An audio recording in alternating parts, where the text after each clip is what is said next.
Dobrý den, dámy a pánové. Takže dnes na téma diagnostika, jaký dělám já. Takže já dělám diagnostiku na základě vaší fotografie, jména, příjmení a datumu narození.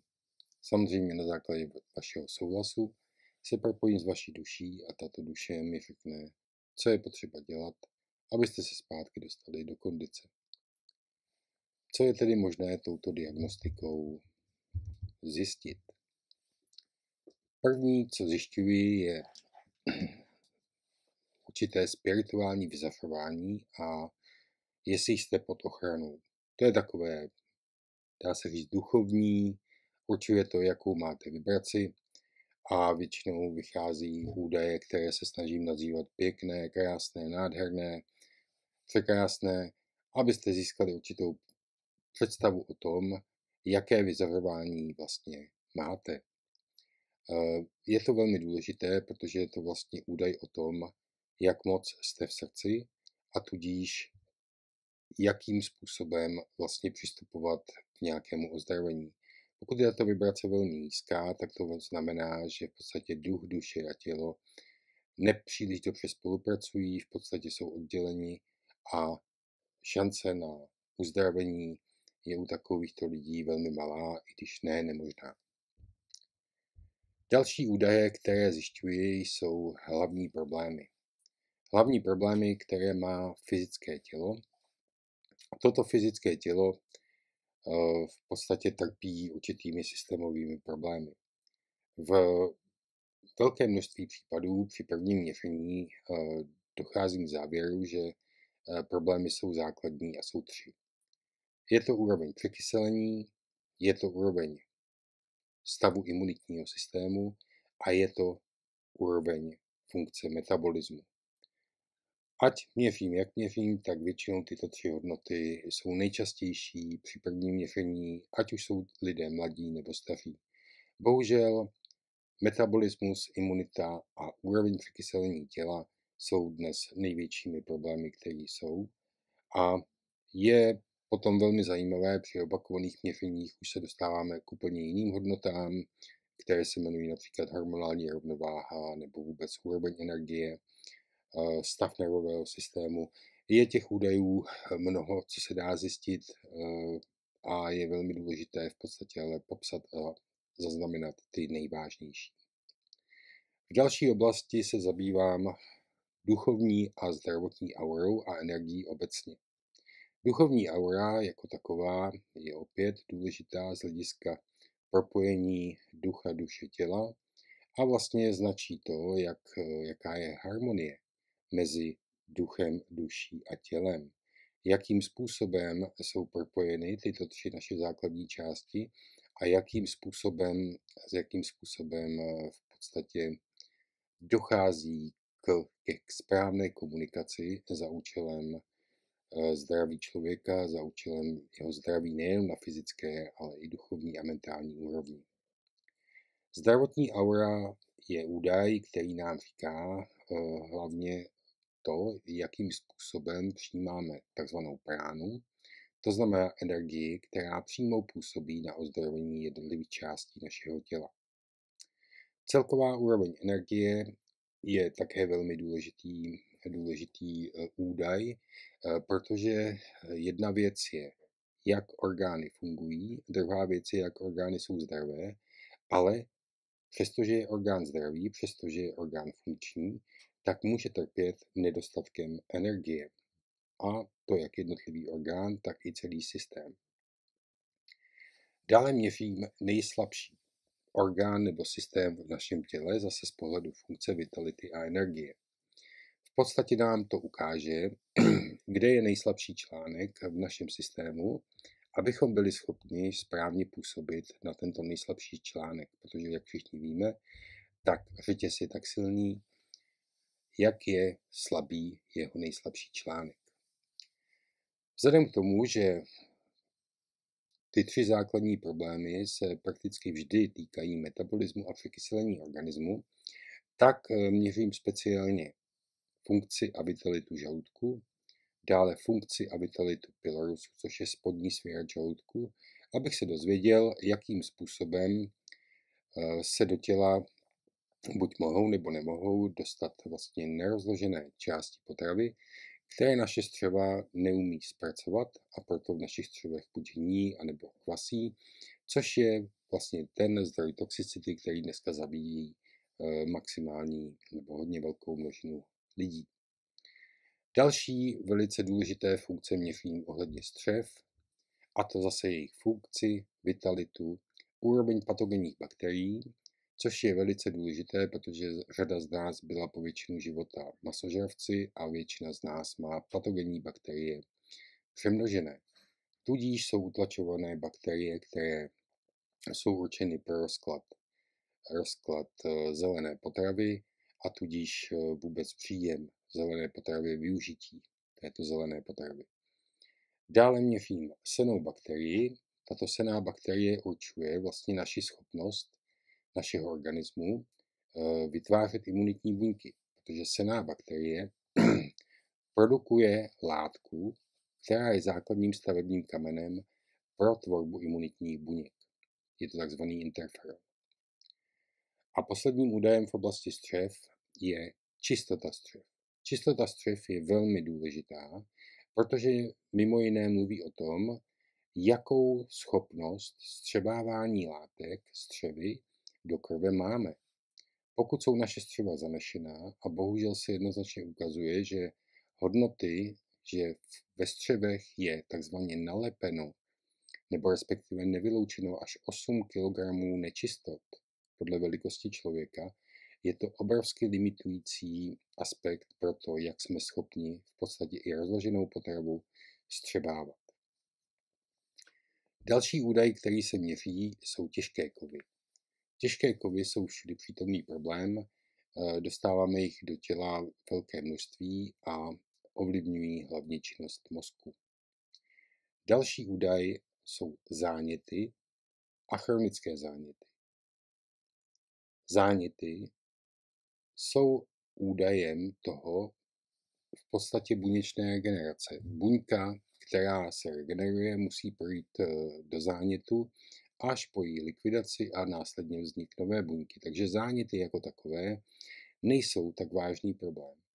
Problém jsou většinou chronické záněty, které klasická věda vlastně diagnostikuje a říká, že je to buď zhoubné nebo nezhoubné bunění. Dle mého názoru jsou to pouze záněty, které tělo například díky neúplně dokonalé funkci imunitního systému není schopné vlastně tělo tyto záněty vyvádět z organismu a díky tomu se v organismu kupí a vytváří další sekundární problémy. Dalším údajem, který měří, jsou tzv. Spike proteiny a grafen. Tyto látky, všichni víme, mají co dočinění s proběhnutou pandemií COVID, která dopravila do našich těl formou vakcín velké množství těchto neúplně dobrých látek. Důležité je si uvědomit, že je důležité, aby tělo žádné spajky ani grafen nemělo. Já se při diagnostice setkávám s dvěma stavy, kdy buď se jedná o očkované lidi, kteří mají těchto spike proteinů hodně a grafenu, anebo jsou to lidé, kteří jsou často v kontaktu s očkovanými lidmi a v tom okamžiku mají těchto spike proteinů méně nebo málo. Ty lidi, kteří jsou, já tomu říkám, jsou v lásce, to znamená, již dostali takzvaný upgrade imunitního systému, tak jejich těla již jsou schopné přímo tyto látky vyvádět. Dříve, v okamžiku, kdy to začalo, to bylo tak, že tělo opravovalo následky působení těchto látek v těle a v podstatě si spike proteinu a grafenu nevšímalo. Po určitém upgradeu, který proběhl zhruba před rokem, už se děje to, že imunitní systém přímo útočí na tyto látky a z těla je vyvádí. To je velice dobrý stav, ale samozřejmě závisí na síle imunitního systému, pokud vůbec je toho schopen nebo pokud neřeší nějaké jiné důležité věci.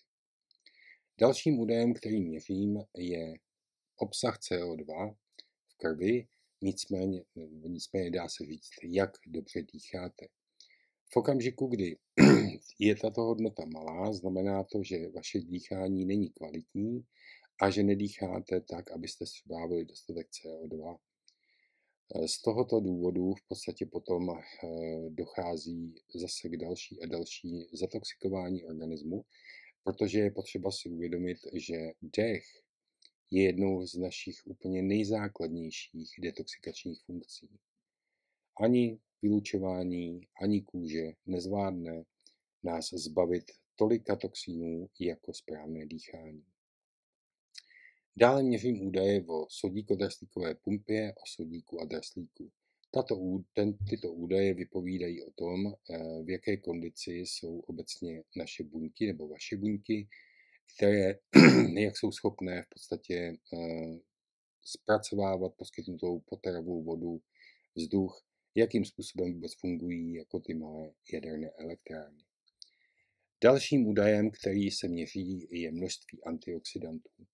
Neznamená to, kolik vlastně do sebe dáme zeleniny, ale kolik antioxidantů, to znamená záporně nabitých částic, které získáváme hlavně z čerstvé potravy, hlavně ze zeleniny, jsme schopni v těle využít.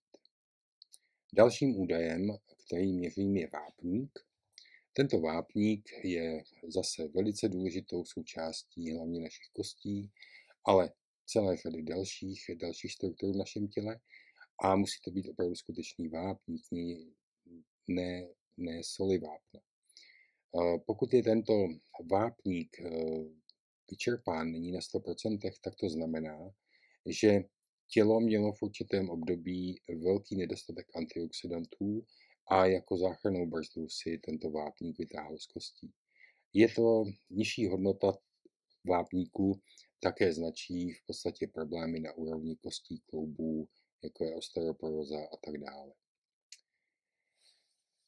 Tohle to v podstatě stačí z oblasti, dá se říct, toho fyzična k tomu, abychom určili v podstatě základní problémy. Pokud diagnostika ukáže, že tyto hodnoty jsou všechny vlastně na maximum a zároveň jsou problémy, tak se dá postupovat dál. A velmi často, nebo v rámci této diagnostiky, já postupuji vlastně k psychosomatickým hodnotám, protože ty mi také odpoví na řadu otázek. Takže měřím stres a měřím podvědomý stres. Hodnoty jsou u lidí velice vysoké, velmi často velice vysoké a já bych tady chtěl upozornit na to, že ještě nebezpečnější než stres je takzvaný podvědomý stres. To je stres, který jsme ho označili za normální součást našeho života a vůbec si neuvědomujeme, že tuto hladinu stresu trvale máme.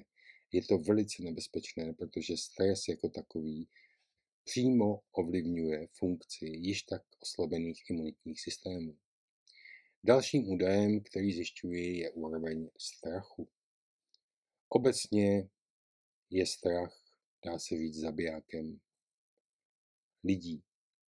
Všechno je zde líčeno médii a tak dále, tak, abychom se báli, aby strach byl součástí našeho života. Chci tady jasně říct, že strach není nám vlastní a strach bychom měli kompletně vymazat ze svých životů. Další důležitou hodnotou je úroveň sebelásky. Úroveň sebelásky je velice důležitá hodnota. A to hlavně proto, že v podstatě jsme od malička byli učení to, že pokud jako se máme rádi víc, než máme rádi ostatní, takže jsme sobci. Vůbec to není pravda. Důležitá je sebeláska na 100%. A sebeláska na 100% je základem našeho zdraví, ať už psychického nebo fyzického. Další údaj, který měřím, je sebedůvěra. Všichni víme, že bez toho, ať už jsme si věřili, nedokážeme v životě vůbec nic a musím říct, že pokud někdo má sebedůvěru nad 50%, tak je to výborné. Pokud jí má někdo ale na 14%, tak je to velice důležitý údaj nebo hodnota k ověření nebo s nějakým způsobem řešení. Další hodnotou, kterou měřím, je naše sjednocení s naším egem. Chtěl bych zde říci, že naše ego je to, co jsme. Nicméně naše ego velmi přebujelo a myslí si, že jako ví víc než naše duše. A vedou spolu takový boj. Ale z našeho pohledu, nebo tento údaj vám poví to, jak jste se se svým egem vlastně sjednotili, jakým způsobem považujete sebe za sebe. Vím, že je to zvláštní takhle o tom mluvit, ale je spousta lidí, kteří se vůbec nepřijímají. Proto je další hodnotou hodnota sebepřijetí. Přijmout se na všech úrovních svého bytí je to nejdůležitější, co můžeme.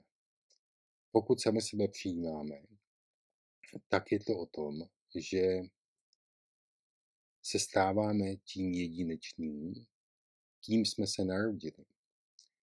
Přestáváme hrát hry, přestáváme vytvářet iluze, začínáme naopak prohlížet iluze, které jsou kolem nás a které jsme si sami vytvořili.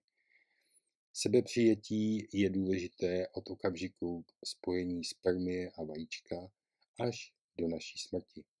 A bohužel právě v období, kdy jsme byli u mámy v křížku, je z hlediska sebepřijetí veliký problém. Ale to když tak až potom konkrétně.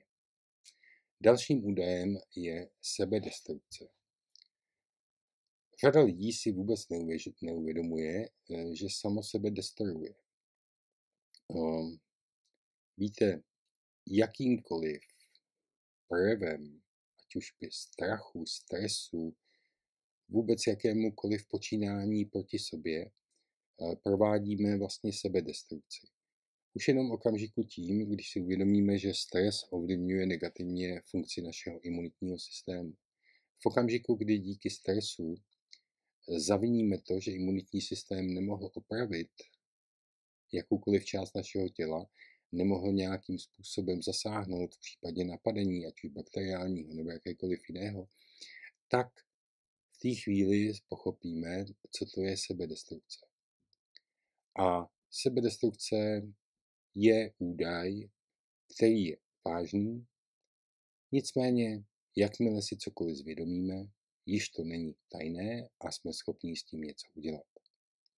Velice důležitým údajem je takzvaně nespracovaná vina. Bohužel, ať už ženy nebo muži, mají za život, řekl bych, spoustu nedořešených vin. Chybují, viní se.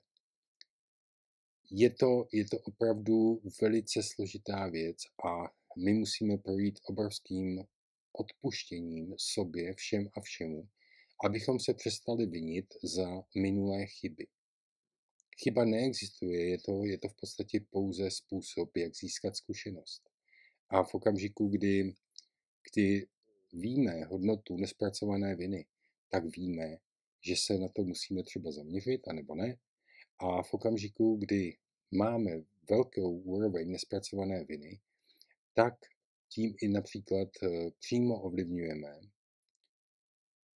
funkci našich ledvin.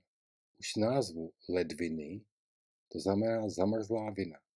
A tato psychosomatická hodnota říká, jak si vlastně blokujeme činnost ledvin v našem organismu. Dále měřím kvalitu vody v organismu. Není to voda, kterou pijeme. Je to voda, dá se říct, v mezibuněčném prostoru. A kvalita této vody je vlastně přímý ukazatel toho, jak je naše mezibuněčné prostředí a vůbec buněčné prostředí čisté a jak je vlastně zásobeno kvalitní vodou. Poslední údaj, který měřím, je v podstatě potřeba řešit nějakou psychosomatiku pomocí nějaké terapie. To je doporučená nějaká terapie. Takže to jsou tyto údaje. Tyto údaje jsou měřeny formou procentuální tabulky a vlastně vypovídají o každém speciálně to, v jakém stavu je. Dále uvádím určité vysvětlení těchto údajů a návrhů, v podstatě, co by se mělo dělat, včetně doporučených preparátů, za účelem toho, aby vaše tělo se opět dostalo do funkce. Do funkce, do vitality neboli zdraví, a totiž do toho, aby všechny orgány vašeho těla fungovaly, jak mají. Cílem této diagnostiky i následné terapie nebo preparátové užívání preparátů, které navrhuji, je cíl takový, aby po vybrání té základní kúry se v průběhu 2 až 3 měsíců vaše tělo dostalo zpět do 100% síly imunitního systému, do 100% síly nebo schopnosti metabolizovat neboli rozkládat potravu a zužitkovat. Po této kúře, která trvá, jak říkám, 2 až 3 měsíce, podle samozřejmě toho, jak jsou ty organismy buď zdravé nebo nezdravé, tak po této kúře již nemusíte dále pokračovat s žádným preparátem, který byl doporučený, a je na vašem uvážení a na vašem cítění, v čem budete dále pokračovat. Důležité je si uvědomit, že teprve po uplynutí zhruba těch 2 měsíců se tělo dostává do stavu, kdy je opět nastartovaná regenerace, tedy schopnost samouzdravovat se. Takže určitě je vhodné některými věcmi pokračovat, případně nahradit jinými. Proto se dělá například i kontrolní měření, pokud to lidé chtějí. A v okamžiku, kdy dokončí tuto, dá se říct, terapii, tak v té chvíli už pochopili jednu základní věc, a tou je, že cítí. Cítí, co jim prospívá, a z toho důvodu jsou sami schopni řídit to, čím je tělo potřeba podporovat, a tím si berou zpátky svoji moc nad svým tělem a nad svým zdravím. Takže mějte se krásně. Naschledanou.